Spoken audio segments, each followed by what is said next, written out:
तो श्राद्ध के लिए चले आए गया में। श्राद्ध क्षेत्र है, गया की बड़ी महिमा है। त्रिभी पुत्र से पुत्रता, ऐसा कह करके लोग गया की महिमा का बखान है। गयायाम पिंडदानाच्य, गला ऐसे पकड़ना। गया में जाकर के गोकर्ण ने धंधुकारी के लिए श्राद्ध किया है। फिर वहां से अपने जन्मभूमि पर आते हैं, रात्रि में शयन करते हैं। तो यह प्रेत बना धुंधुकारी बार बार उनके सामने आता है, लेकिन कुछ बोल नहीं पाता। महात्मा गोकर्ण ने जल का प्रोक्षण किया है, उससे शांति प्राप्त हुई है, और तब यह प्रेत बोलना आरंभ किया, हे दया सिंधु, हे दयाबंधु, आप मुझ पर कृपा करें। गोकर्ण ने कहा कि देख, तुम्हारे लिए तो मैंने गया में जाकर के विधिपूर्वक श्राद्ध कर्म संपन्न किया है।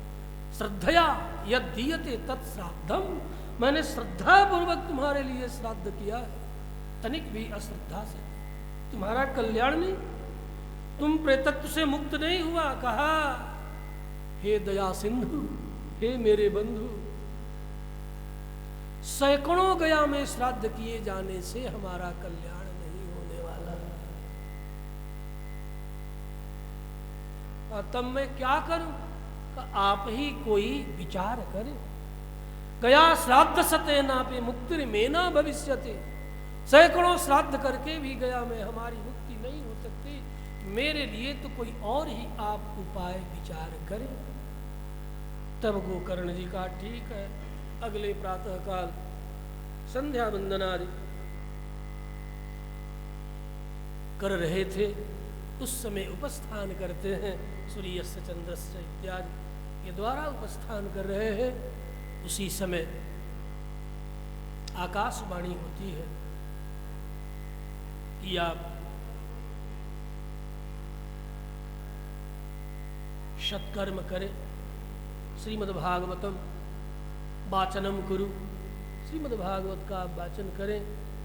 और गोकर्ण जी ने विधि पूर्वक पुनः अपने ही ग्रामवासियों को इकट्ठा करके धुंधुकारी जैसे दुरात्मा को आवाहित करते हैं, वहीं पर है, बुला लिया, बुला करके उसे आसन प्रदान कर दिया, और श्रीमद्भागवती कथा वार्ता उन्होंने सुनाया।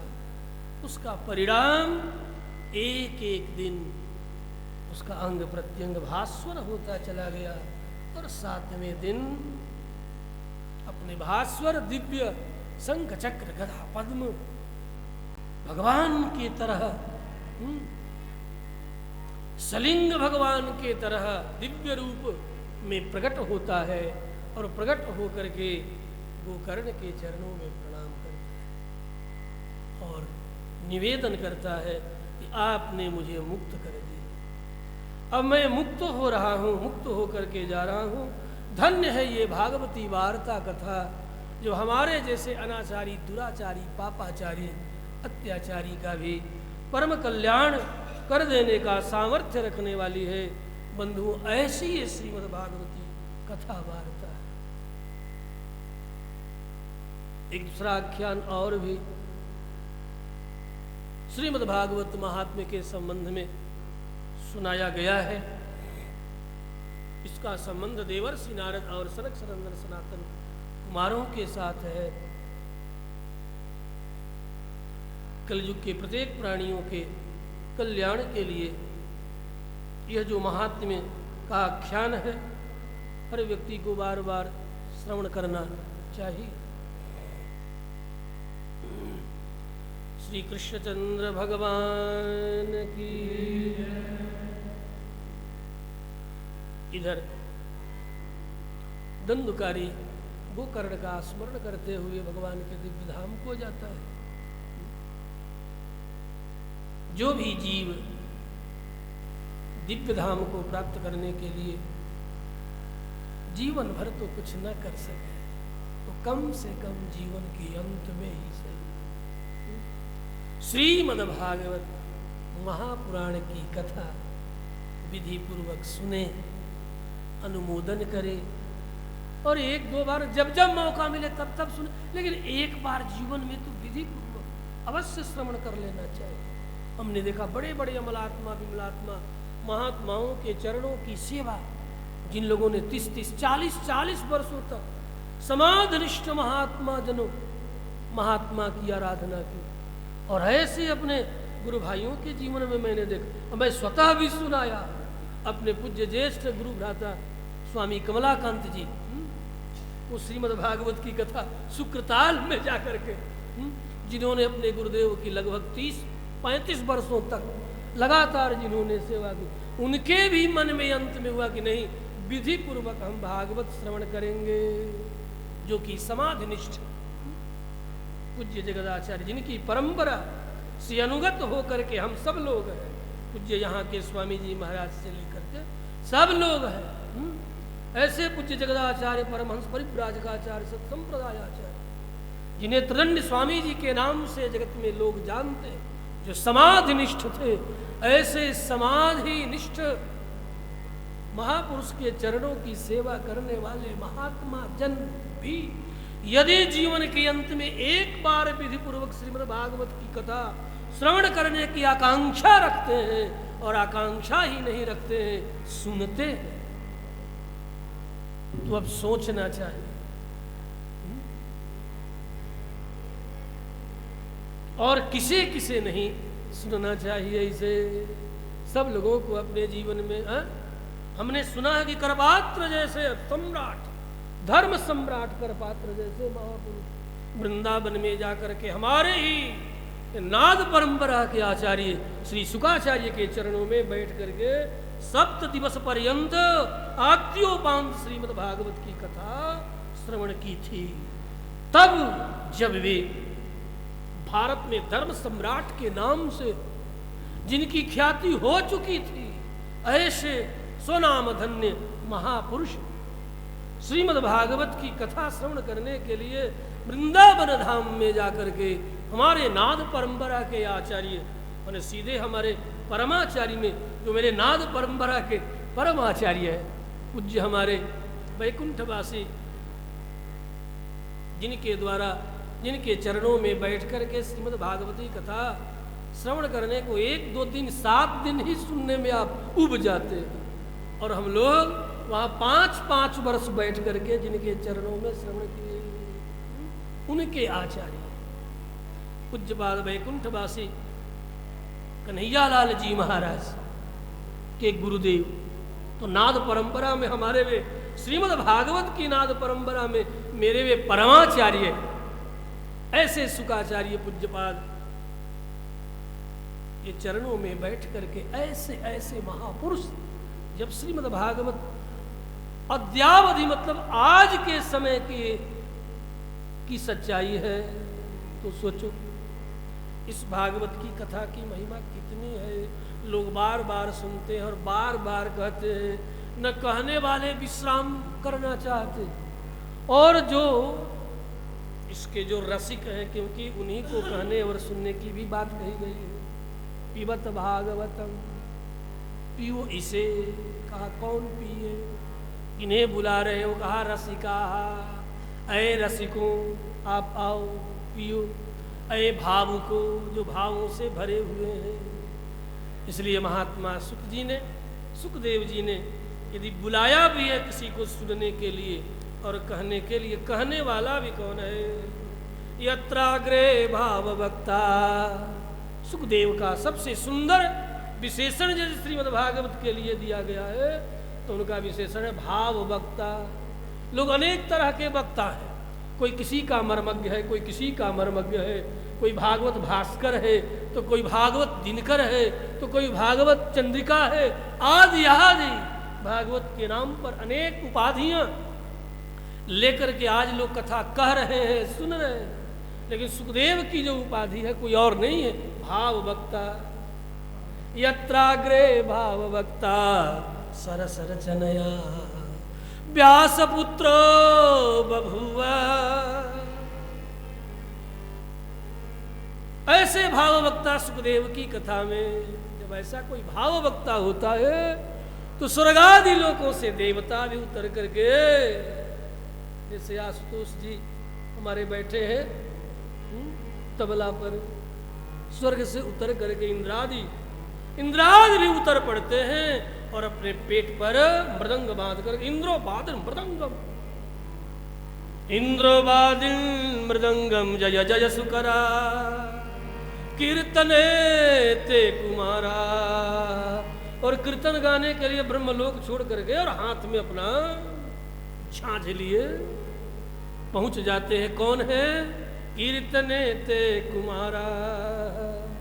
कीर्तन करने के लिए कुमार गण आते हैं, सनक सनंदन सनातन सनत कुमार गण आते हैं और वे लोग आकर के कीर्तन करते हैं। यत्राग्रे भाववक्ता सरस रचनया व्यासपुत्रो बभूव। अपने सरस रचना के द्वारा भाववक्ता सुखदेव मुनि जहाँ जब ये कथा सुनाते हैं, जहाँ कथा सुनाते, जब कथा सुनाते हैं, ये बड़े बड़े अमलात्मा विमलात्मा महात्मा तो आते ही हैं। स्वर्ग का सिंहासन खाली करके निर्लज्ज होकर सनक सनंदन सनातन के साथ इंद्र जैसे राजर्ष, इंद्र जैसे देवताओं का राजा, वह भी पेट पर मृदंग बांध करके का बैठ करके नहीं, आनंद नहीं आएगा। हाँ, इंद्र को कोई कहे कि बैठ करके मृदंग बजा लो, कहा ना ना ना, बैठ कर नहीं बजाएंगे, कहा कि हमसे रहा न जाएगा। जब भाववक्ता सुखदेव मुनि अब भाव में उद्गान करेंगे, उस समय हम भी भावोद्गान भाव ताल में तरंगित होकर के नटन करते हुए, नृत्य करते हुए मृदंग बजाएंगे। इसलिए आओ ऐसे श्रीमद् भागवती कथा के महात्म्य की संध्या के सुअवसर पर 2-4 बार हरिनाम संकीर्तन पुनः हम सब करके अग्रसर होंगे, अथवा जैसी आज्ञा होगी आचार्य जी की। 6 बज गया।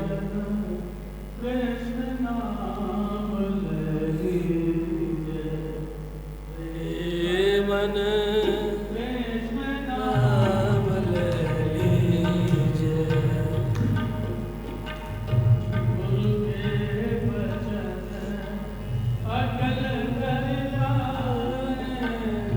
गुरु के बचन अकल कर जाने, समागम कीजय नाम लीजय, हे मन कृष्ण नाम लीजय।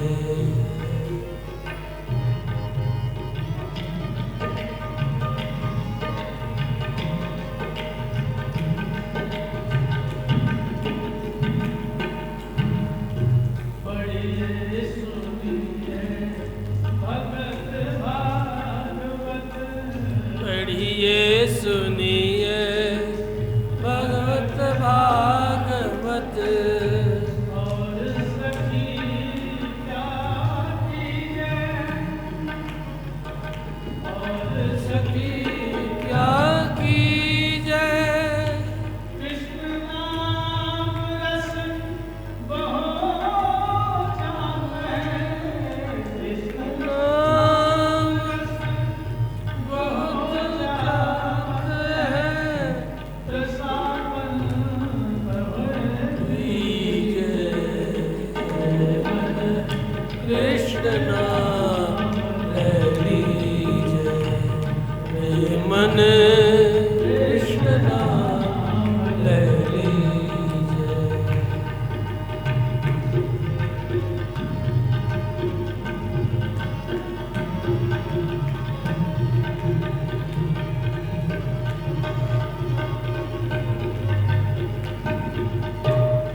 जन्म बाद है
कृष्णचंद्र भगवान की।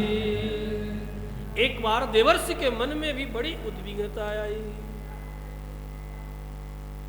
ऐसा नहीं है कि केवल अनाचार दुराचार संपन्न व्यक्ति ही भागवत सुने उसी का कल्याण। अरे बड़े बड़े महात्मा, देवर्षि से बढ़कर के महात्मा भला कौन है? उनका चित्त उद्विग्न हो गया।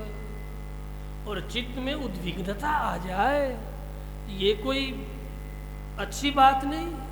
चित्त यदि उद्विग्न हो जाता है तो फिर चित्त में जो परमात्मा की दिव्य लीला रस का जो अनुभव होता है वह अनुभव से व्यक्ति अलग हो जाता है, विरहित हो जाता है। वो भी महात्मा का चित्त यदि कहीं उद्विग्न हो तो स्वार्थ में नहीं होता, परमार्थ के लिए होता है, परोपकार के लिए होता है। परोपकाराय सताम विभूतयः। सज्जनगण साधुजन यदि दुखी हो, उद्विग्न हो तो दूसरों के लिए ये प्रायः देखा गया है। एक बार की बात थोड़े में कह दूं जब तक कि तैयारी चल रही है।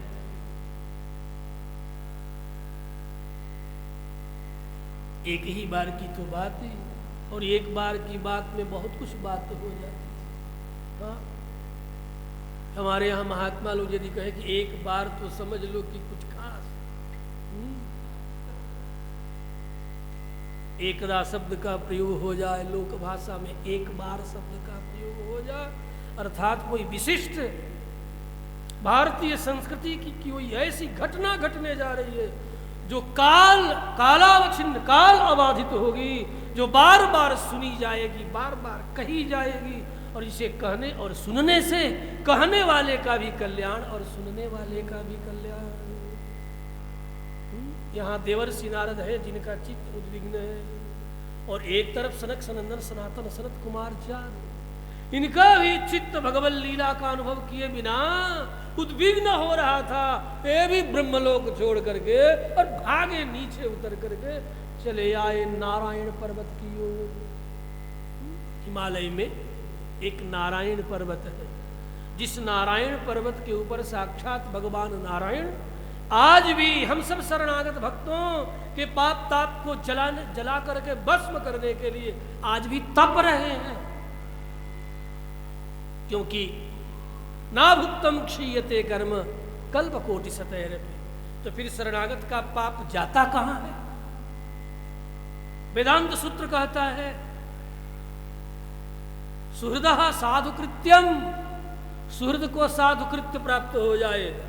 जो लोग सेवा करेंगे स्वामी जी का, जैसे कि यहीं पर देख पूज्य स्वामी जी महाराज कई वर्षों से बीमार चल रहे, जो लोग इनकी सेवा करेंगे सदाचार पूर्वक श्रद्धा पूर्वक जो सेवा करेंगे, ऐसे परम भागवत की सेवा करने वाले को पुण्य प्राप्त हो जाएगा। उसके लिए श्रम करना नहीं होगा, कुछ भी श्रम नहीं। हाँ, मात्र सेवा करने से उनका सारा पुण्य उसे प्राप्त हो जाएगा। क्योंकि लिखा है वेदांत भगवती श्रुति कह रही है सुहृदः साधु कृत्यम। जो सुहृद लोग होंगे, सुंदर हृदय वाले होंगे, सुंदर हृदय के साथ प्रेम के साथ, अभिप्सा के साथ, श्रद्धा के साथ जो भगवान के शरणागत भक्तों की आराधना करते हैं, सेवा करते हैं, उन्हें श्रम नहीं करना पड़ता। वे सहज ही उनका सारा जन्म जन्मांतरीय जितना पुण्य वही मिलेगा, पाप नहीं मिलेगा। ध्यान देना, हो सकता है जीवन में पाप भी क्यों, हर जीव के जीवन में पुण्य पाप बन जाते हैं, लेकिन जो व्यक्ति सेवा करेगा प्रेम से, श्रद्धा से, उसे केवल उस शरणागत भक्त का, प्रपन्न का मात्र पुण्य प्राप्त होगा। तो भैया पपवा कहाँ जाएगा, पाप कहाँ जा करके रोएगा? का पाप दरवाजा खटखटाएगा उनका जो हुक्का पानी लेकर के ये कहे, अरे बारा हटाओ, साधु था, ऐसा किया, वैसा किया, फला किया, टेका किया।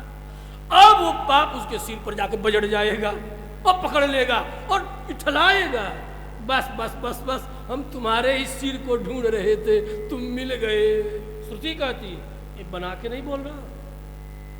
फलाध्याय में भगवत पाद रामानुजाचार्य श्री भाष्य का जब इति लगा रहे हैं, वहां पर विवेचन चल रहा है कि सर एक तरफ तो शास्त्र ये कह रहे हैं कि नाभुक्तम क्षीयते कर्म, किए गए कर्मों का फल अवश्य मिलेगा, कि दादा अब तो ये मर करके जा रहा है, इसके द्वारा किए गए अच्छे बुरे कर्मों का फल भला कौन भोगेगा, भोगता तो चाहिए। तो वहां पर श्रुतियां कहती है दुर्दह पाप कृत्यम, जो दुष्ट हृदय के साथ, द्वेष हृदय के साथ, दुष्ट हृदय के साथ, घृणा हृदय के साथ जो सेवा तो करता नहीं, दिन रात हुक्का पानी लेकर के उसकी बुराई करता है, तो पाप जो है उस व्यक्ति के द्वारा, उस शरणागत के द्वारा, उस भक्त के द्वारा, उस प्रपन्न के द्वारा, सीधे सीधे प्रपन्न सब, वह भगवत जो शरणागत है, जिसका पाप प्रतीक्षा कर रहा है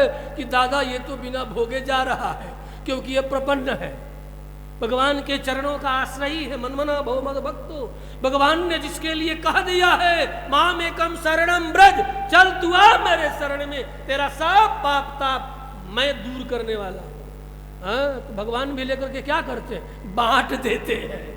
हाँ, भगवान अपने पास नहीं रखते, वो पुण्य और पाप को, शरणागत के पुण्य पाप को बांट देते हैं। तो पुण्य तो बांट दिए परमात्मा ने, जो श्रद्धा पूर्वक सेवा किया, और पाप के लिए परमात्मा भी प्रतीक्षा करता है कि देखूं कौन इससे द्रोह करने वाला है। दुर्दह पाप कृत्यम, जो द्रोह करता है, जो सेवा नहीं करता, जो निंदा करता है, बस बस ठाकुर जी कहते चले जा, जा जा जा उसके पास तू चला जा, और वहीं जाकर के उसके सिर पर बैठ जाता है।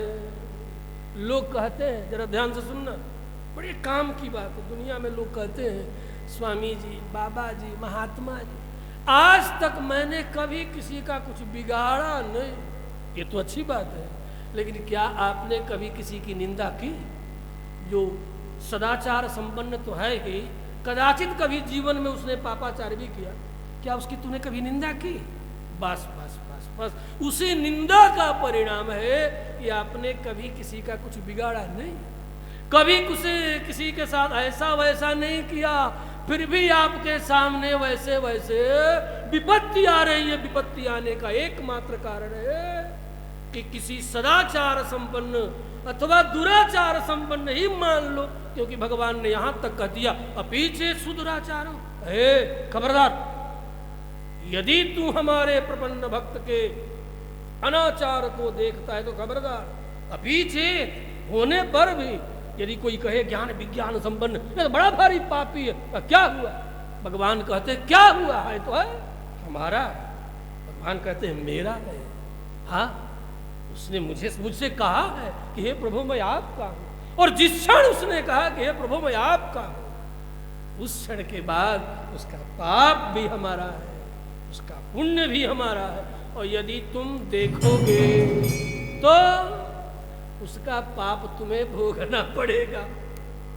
अपीछे सुदुराचारो भजते माम अनन्यबाद, वो माम, वो मेरा है, माम की है, वो मेरा हो गया है, और यदि तुम देखते हो मेरे वालों का, तो उसके द्वारा किए गए पाप का परिणाम तुझे भोगना पड़ेगा, क्योंकि मैंने तो मुझे साधु मान लिया है नहीं। देखो ध्यान देना, गीता की युक्ति है नहीं, लेकिन मैंने मान लिया। क्यों मान लिया?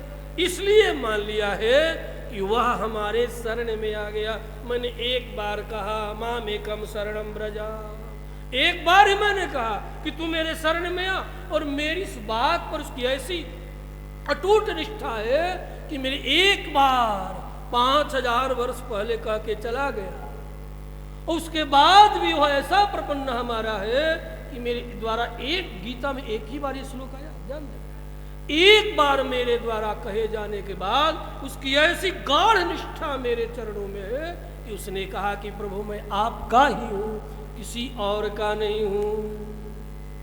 इसलिए तुम यदि आंख तरेर करके कहोगे कि ऐसे थे वैसे हैं आदि आदि, तो सोच लेना उसका पाप प्रतीक्षा कर रहा है, भगवान के द्वार पर भी बैठा हुआ है।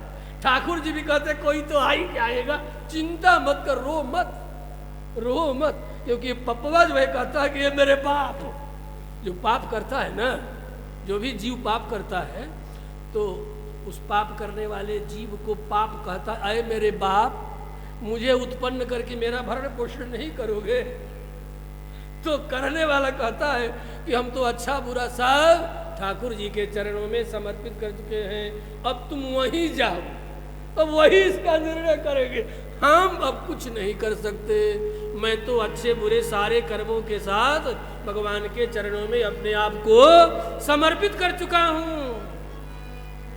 तो पाप कहता है ठीक है, तब ठाकुर जी के आई अब इंसाफ मांगूंगा। तो ठाकुर जी क्या करते हैं? वेद वाक्य है, परमात्मा यही करते हैं कि उस पाप को लेकर के उस निंदा करने वाले, द्रोह करने वाले उस व्यक्ति के पास भेज देते, कहा चले जाओ। श्री कृष्णचंद्र भगवान की। तो बड़े बड़े अमलात्मा, विमलात्मा, महात्मा भी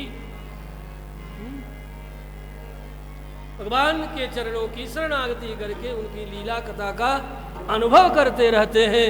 ऐसे ही है सनक सनंदन सनातन आदि कुमार, देवर्षि नारद आदि, जिनके जीवन में उद्विग्नता आई तो चले आए नारायण पर्वत पर, जहाँ भगवान आज भी शरणागतों को मुक्त प्रदान करने के लिए, अपना दिव्य धाम प्रदान करने के लिए नित्य निरंतर तप रहे हैं। अब आज बस इतना ही। आइए, आरती की थाली सज गई।